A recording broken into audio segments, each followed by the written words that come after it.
Hello everyone, নতুন একটি ভিডিওতে সকলকে স্বাগত জানাই। তো আজকে সকালে উঠে খুব ভালো লাগছে। ফাইনালি আজকে আমি আমার টার্গেটটা পূরণ করতে পেরেছি। প্রতিদিনই ভাবছি যে সকালে তাড়াতাড়ি উঠবো এবং উঠে একটু হাঁটাচলা করব, শরীরের যত্ন নেবো নিজের ওপরে, কিন্তু টাইম হচ্ছে না। 8টার আগে তো ঘুম থেকে উঠতেই পারছি না। তো সেই কারণে আজকে কিন্তু আমি তাড়াতাড়ি উঠতে পেরেছি, আর আজকে আমার সত্যি খুব ভালো লাগছে। আজকে সকালটা কিন্তু খুব ভালোভাবে শুরু হয়েছে আমার। আশা করছি সারা দিনটাও আমার খুব ভালো কাটবে। মাম্মাম ঘুমায় ওই 9:30 10টা, এমনি টাইমে ঘুমায়, বা কোনো দিন 11টা বেজে যায়, কিন্তু আমার ঘুমাতে ঘুমাতে সেই 12টা 12:30 বেজে যায়। মাম্মাম ঘুমানোর পর আমার এডিট থাকে এবং আরও যেই কাজগুলো থাকে ও ঘুমানোর পর করি, তো সেই কারণে ঘুমাতে ঘুমাতে না অনেক দেরি হয়ে যায়, আর সকালে না 8টার আগে একদম ঘুমই ভাঙছে না। তো কিছুদিন আগে থেকেই আমি ডিসাইড করেছি যে তাড়াতাড়ি উঠবো, কিন্তু একদমই উঠতে পারছি না। আজকে ফাইনালি আমি উঠতে পেরেছি। আজকে হোলি, আজকে 3 তারিখ, আর সকলকে জানাই হ্যাপি হোলি। সকালে ঘুম থেকে উঠে এই ছাদে আসতে আমার কিন্তু খুব ভালো লাগে।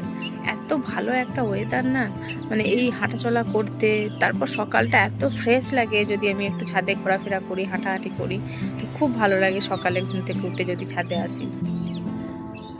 আর সকালে আমার কিন্তু একটু গার্ডেনের কাজ করতেও খুব ভালো লাগে। তো বেশ কয়েকদিন হলো গাছের একদম যত্ন নিতে পারছি না। ভাবছি যে সকালে কিছু করব, কিন্তু আবার মামা ওঠার আগে আমার মনে হয় যে যে কাজগুলো আছে করে নিই। ও উঠলে তো এখন একদমই টাইম পাই না, ওকে নিয়ে সারাক্ষণ ব্যস্ত থাকতে হয়। আজকে সকালে যখন ছাদে আসছি বেশ ঠান্ডা ঠান্ডা লাগছে। অন্যান্য দিন অনেকটা দেরি করে উঠি, অনেক রোদ উঠে যায়, তো বোঝা যায় না। সকালটা হালকা হালকা ঠান্ডা লাগছে। দেখি আমি এরপর নিচে যাব, অনেকক্ষণ ছাদে আছি, এরপর নিচে যাব, গিয়ে আমার যে কাজগুলো আছে করে নেবো। প্রতিদিন আমি যদি একটু তাড়াতাড়ি উঠতে পারি আমি কিন্তু ছাদে আসবো। 10-15 মিনিট একটু হাঁটাচলা করতেই হবে আমাকে। কেমন আওয়াজ করছিল দেখো।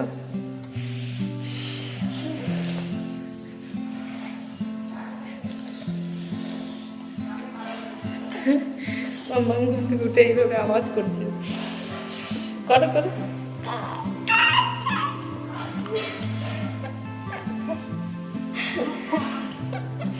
কেমন আওয়াজ করছো দেখি, দেখি কেমন ভাবে আওয়াজ করছিল। মাম্মা তাকা, এদিকে তাকাও। তো মাম্মাম এখন বসে আছে ওয়াকারে, আর আমি করছি ওর জন্য টিফিন বানাচ্ছি। আর ওকে দেখছি যে এখন কি করছে বসে বসে। তাকাচ্ছে আমার দিকে। এদিকে এসো। সকালে এখন মাম্মাম একটু শান্ত বেবি হয়ে গেছে। এদিকে এসো।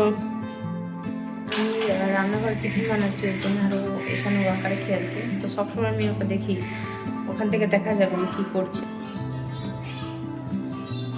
মামামকে খাওয়াচ্ছি সুজি, আর খাচ্ছে রুটি।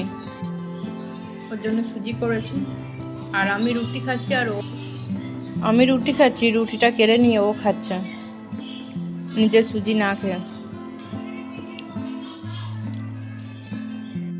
তো আজকে হচ্ছে হোলি। সকালে টিফিন করার পর 11:30টার দিক করে আমরা সবাই মিলে মাসির বাড়িতে হোলি খেলছিলাম। ওখানে গিয়ে অনেক মজা করেছি। ওরা সবাই হোলি খেলছিল, কিন্তু আমি খেলতে পারিনি, কারণ মাম্মাম খুব কান্না করছিল। আমি যদি রং মাখছিলাম তো আমাকে চিনতে পারছিল না, আর খুব কান্না করছিল। তো সেই কারণে খুব একটা আমি বেশি খেলতে পারিনি। ওরা সবাই খুব খেলছিল। আর প্রতি বছর আমরা কিন্তু একসাথে সবাই মিলে হোলি খেলি এবং এই দিনটাকে খুব এনজয় করি। মাম্মাম যখন বড় হবে তখন হয়তো ও বুঝতে পারবে, কিন্তু ও আমাকে রং মাখতে দেখলেই কিন্তু খুব কান্না করছে। সেই কারণে আমি কিন্তু একদম খেলতে পারিনি।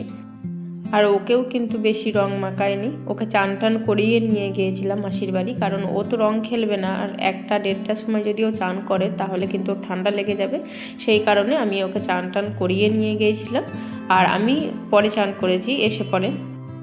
আর ওকে নিয়ে আমি ভিতরে বসে আছি, কারণ ও সবাইকে দেখলে খুব কাঁদছে। সবাই রং মেখে আছে আর একদম চিনতে পারছে না, ওদেরকে দেখলে কিন্তু খুব কাঁদছে। সেই কারণে ওকে নিয়ে আমি ভিতরে বসে আছি। এটা মাম্মামের সেকেন্ড হোলি। এর আগের বছরে ও কিন্তু খুব ছোট ছিল, আর এবছরেও এতটা কিন্তু এখন বুঝতে পারছে না। আশা করছি পরের বছরে ও নিজে থেকেই রং খেলতে চাইবে। আজকের দিনটা আমাদের সবারই কিন্তু খুব ভালো কেটেছে। মাম্মা আমার গাড়িতে আস্তে আস্তেই ঘুমিয়ে গিয়েছিল। দুপুরে ওকে ভাত খাওয়াইনি, একটু ফল খাইয়ে দিয়েছিলাম মাসির বাড়িতে, তো ও কিন্তু সেরকম কিছু ভারী খাবার খায়নি। ঘুম থেকে ওঠার পর ওকে আমি ভালোভাবে খাইয়ে দিয়েছি। আর সন্ধ্যাবেলায় বসে কিন্তু ও খেলা করছে, অনেকটা টাইম খেলা করছিল, তারপর অল্প টিভি দেখছে।